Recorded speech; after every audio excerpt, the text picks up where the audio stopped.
привет! В этом видео я поделюсь, как я готовила фигурки из мастики и как создала торт в стиле сафари. Если вам интересно, смотрите дальше. Чтобы создать фигурки из мастики, у меня заняло очень много времени, и почти все концовки у фигурок я не сняла на видео, так как камера постоянно выряжалась и мне не было времени ждать, пока она зарядится. Поэтому, если кому-то что-то непонятно, пишите в комментариях, и если вам будет интересно, я сниму отдельное видео по каждой фигурке. Для фигурок я использовала магазинную мастику. Это мастика для моделирования. Для слоника я окрасила мастику светло-серого цвета. Я все делала на глаз.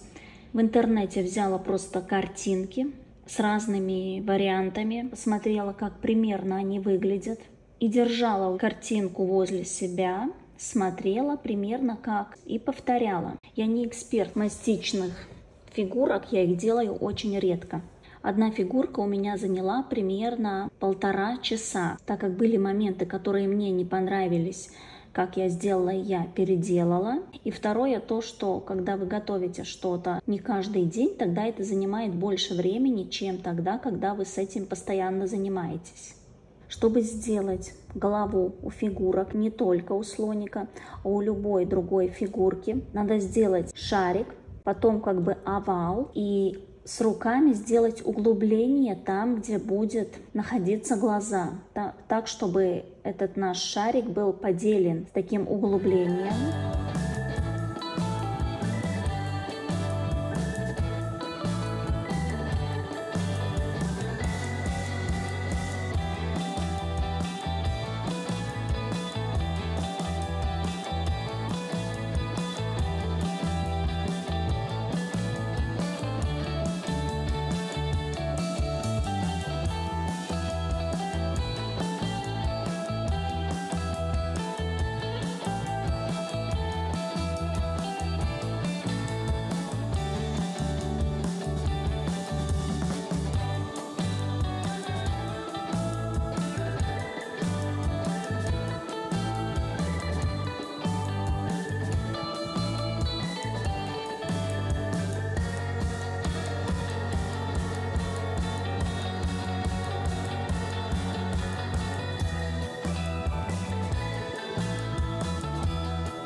Глазки можно рисовать, если у вас это хорошо получается. А можно просто в это место добавить белую мастику, потом голубую и сверху черную.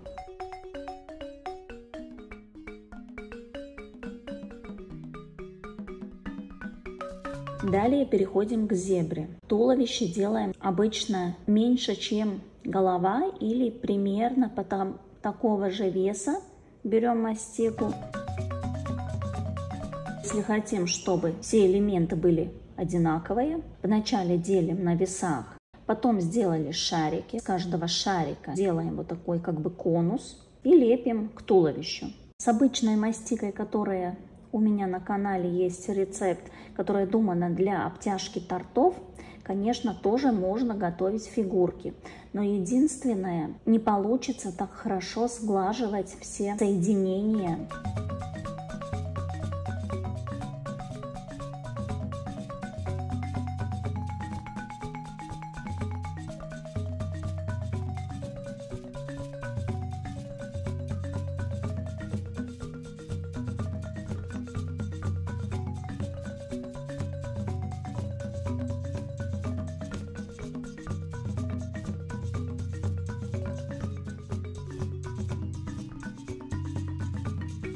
Голову для зебры мы вначале сделали шарик, потом овал, потом сделали углубление для глаз, выделили ту часть, где будет у нас мордочка, просто смотрим на картинку, которую выбрали, и примерно повторяем. Нам не надо сделать копию, нам надо сделать просто идею этой фигурки. Когда готовятся фигурки, надо делать голыми руками. В перчатках будет очень сложно сглаживать ровно все соединения. Руки теплые, и мы сглаживаем мастику постоянно, где добавляем различные элементы. Теплыми руками сглаживаем. Мастика очень хорошо прилипает.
Это единственная фигурка, которую я могла снять полностью с начала до конца, так как я ее готовила повторно. К ногам добавляем коричневую мастику, раскатываем, чтобы она прилипла, прикладываем к туловищу. И еще совет: когда готовим фигурки для детей, обычно голова крепится на шпажке деревянной.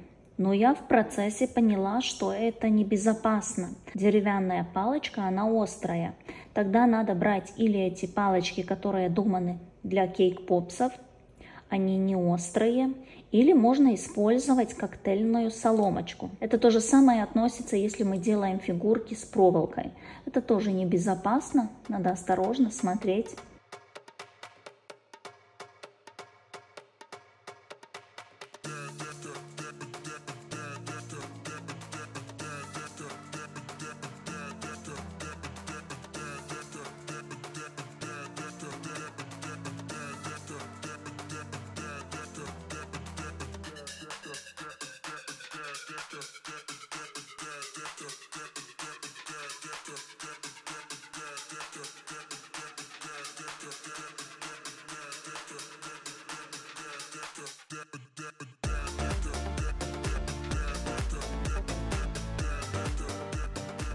Так как у жирафа есть коричневые такие пятнышки, их можно, конечно, рисовать. Но мне показалось гораздо интереснее и удобней прикладывать просто коричневую мастику очень тонким слоем, очень маленькими такими кусочками, просто расплющивать, приклеивать к фигурке, и образуются у нас такие пятнышки.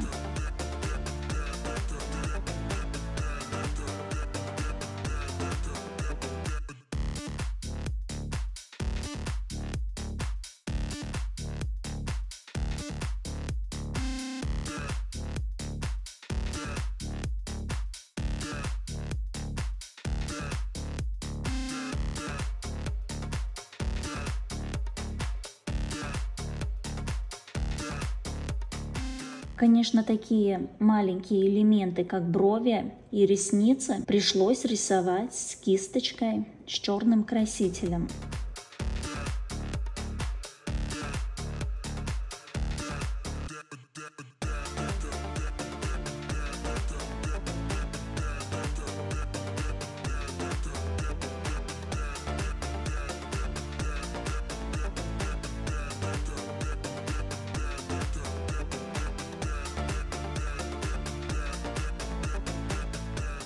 Обязательно глазкам добавляем белое пятнышко. Этот блик делает глаза, взгляд фигурки более живой. И последняя фигурка – это обезьянка. Тут у меня вообще не получилось снять, как я ее приготовила.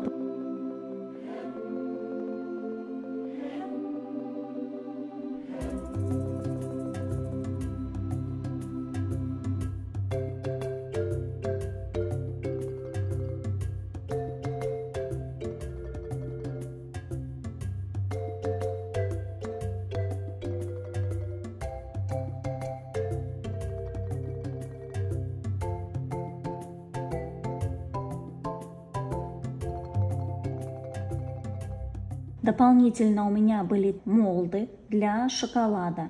И сделала вот шоколадные животные, шарики, листики. У меня еще тут фигурка медвежонка, я его окрасила в цвет панды, и фигурка тигренка, но я его потом окрасила просто в цвет львенка.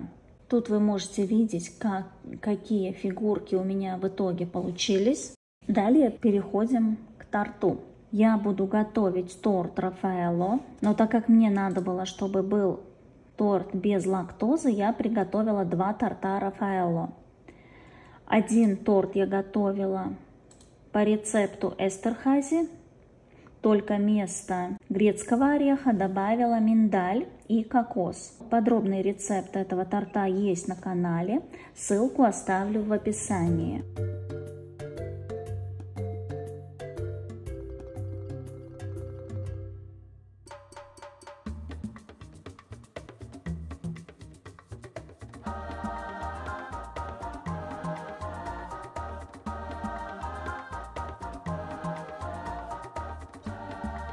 Второй вариант торта у меня классический, максимальный Рафаэлло.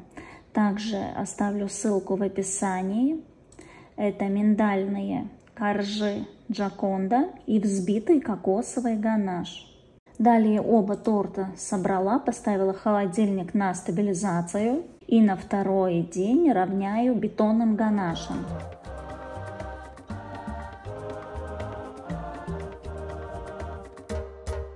Еще я буду использовать в этом торте фальш-ярус.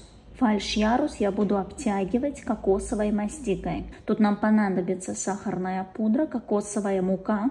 Это готовая кокосовая мука, не просто измельченная кокосовая стружка. Кокосовое масло, желатин, замоченный в холодной воде, и дополнительно еще холодная вода. Подробный рецепт я оставлю под видео в описании. Тут просто перемешиваем сахарную пудру, кокосовую муку, замачиваем желатин в холодной воде, добавляем кокосовое масло, все подогреваем, перемешиваем, добавляем немного воды и замешиваем мастику. Всю воду сразу не добавляем, просто постепенно добавляем, замешиваем, смотрим, чтобы масса не была не сухая и не липкая. Если добавили слишком мало воды, добавляем еще. Если добавили слишком много, не проблема. Добавили дополнительно кокосовую муку. Хорошо вымешиваем, замешиваем. Мастика не получается белоснежная, так как тут у нас кокосовая мука. Далее мне надо окрасить мастику в коричневый цвет. И я не буду использовать красители, я буду использовать просто какао-порошок. Если мастика в процессе стала очень твердая, просто ставим на пару секунд в микроволновку. Желатин опять становится теплой, мастика становится эластичная, мягкая. Только, конечно, нельзя перегреть. И постоянно держим кокосовое масло. Обязательно надеваем на руки виниловые перчатки, чтобы мастика не прилипала к рукам. И добавляем кокосовое масло понемногу, замешиваем мастику. В итоге мастика как бы не липкая, но в то же время, если ее постоянно держать в руках, руки теплые, на голые руки она будет прилипать. И обтянула вот мой этот пенопласт, кусок пенопласта, сделала фальш-ярус. Торт выровняла ганашем, покрыла велюром. Торт я транспортировала, везла в разобранном виде, так как торт ехал 2,5 часа, и было лето, 30 с копейками градуса на улице было. Жара, конечно, транспортировала с кондиционером и на месте собирала торт, прикладывала весь декор на месте. И вот такой торт у меня получился в итоге.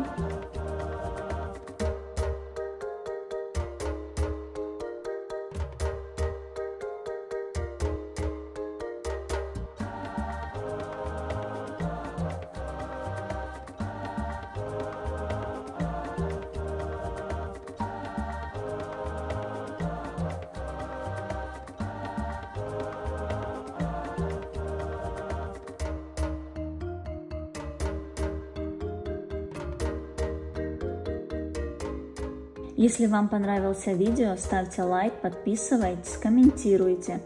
Жмите на колокольчик, чтобы не пропустить новые видео, рецепты, эксперименты. Всем пока!